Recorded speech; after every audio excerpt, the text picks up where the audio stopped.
Can you introduce yourself? My name is Jim Brown. I'm a veteran of the United States military, specifically the Army, about 10 years worth of experience in that. When have you been in Iraq?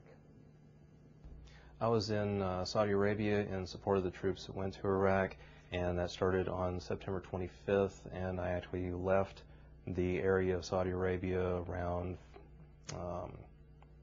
February 16th, 1991.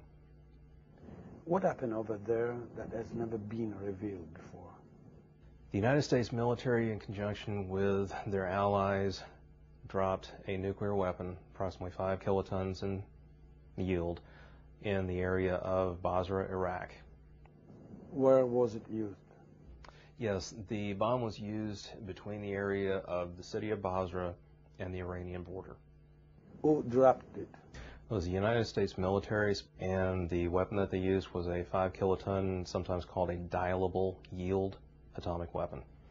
What kind of weapon was it? It is essentially a heavy-duty penetrator, and when it's dropped, it actually penetrates the target, goes to the center of the target, or in this case, into the ground very deeply and explodes there. It's also used for area denial, which means that it irradiates the area that it's dropped in temporarily, and it's a pretty good message if you want to tell people to stay away. It's also known as a bunker buster.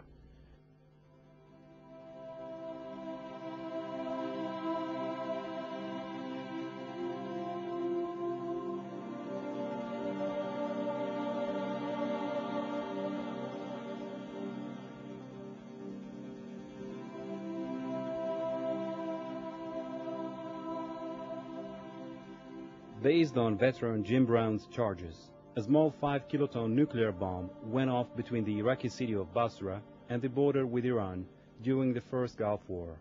Should that be the case, it would be the third nuclear bomb ever used in a conflict after the ones in Hiroshima and Nagasaki. A 5-kiloton nuclear bomb is a relatively small bomb, smaller than the Hiroshima nuke, 16 kilotons, and the Nagasaki bomb, 22 kilotons. Its radioactivity effects, though, are just as terrible. We learn about Jim Brown's report through William Thomas, a Canadian journalist who worked a lot with U.S. Army's veterans and put us in contact with Brown.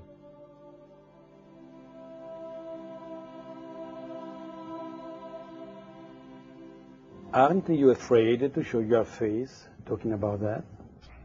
Define afraid. There's a point where you just have to say enough is enough. Literally, you have to make that decision. And when you step across that line, there really isn't a lot of company. You're either going to do it or you're not.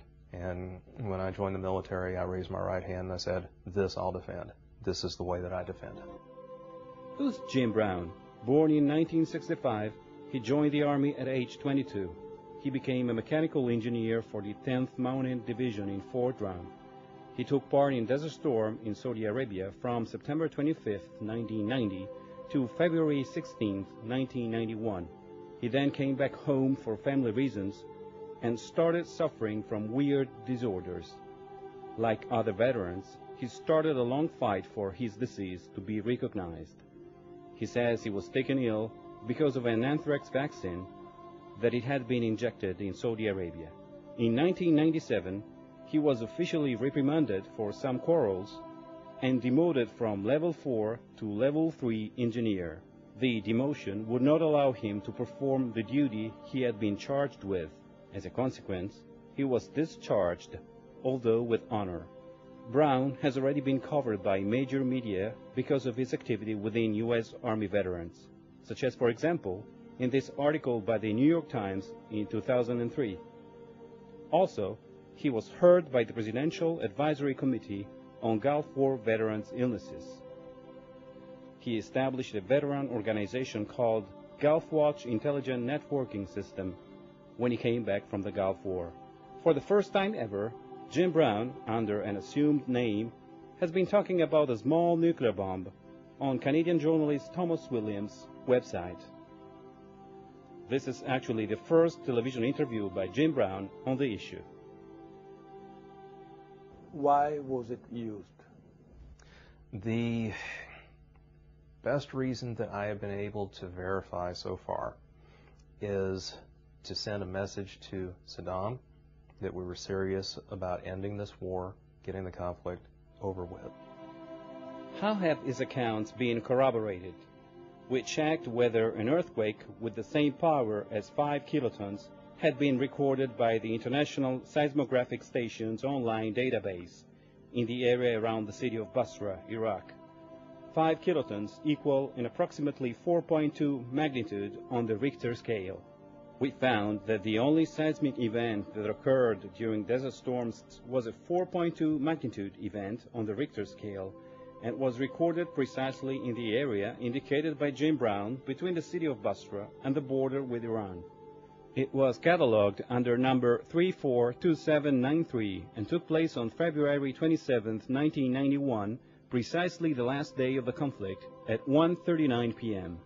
The event was recorded by 9 seismic stations, 2 located in Iran, 4 in Nepal, 1 in Canada, 1 in Sweden, and 1 in Norway.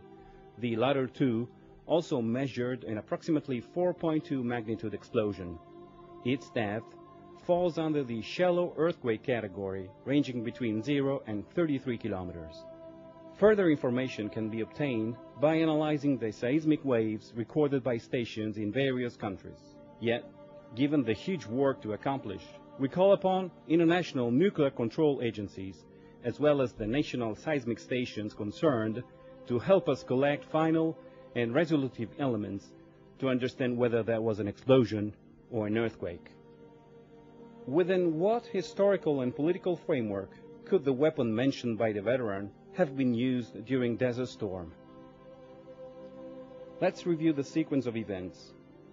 On August 2, 1990, Saddam Hussein invaded Kuwait. On January 16, 1991, U.S. President George Bush announced the beginning of Desert Storm to the world. It was to be the largest war operation after 1948. 28 countries took action alongside the U.S. And how would the Islamic world have reacted? We want to lay the foundation that would put us in a position to have a credible option of using force. But that is far different than saying that the president has taken a decision to move in that direction.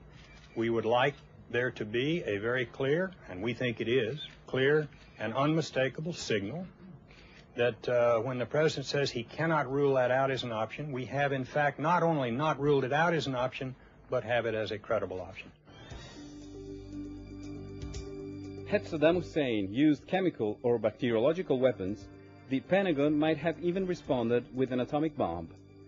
Deliberate ambiguity remains, though, on the use of nuclear weapons. Indeed, the U.S. Secretary of State himself coined the term calculated ambiguity doctrine. It was a win-win situation for the United States. They could drop this bomb in one of the most isolated areas that were available at that time. It was in the middle of a conflict, so things could be seen and not really seen for what they are. Since this would detonate under the ground, you may see a small version of a nuclear blast go off. But if you're far enough away, you won't know what happened. The effect will be immediate and then long-lasting. So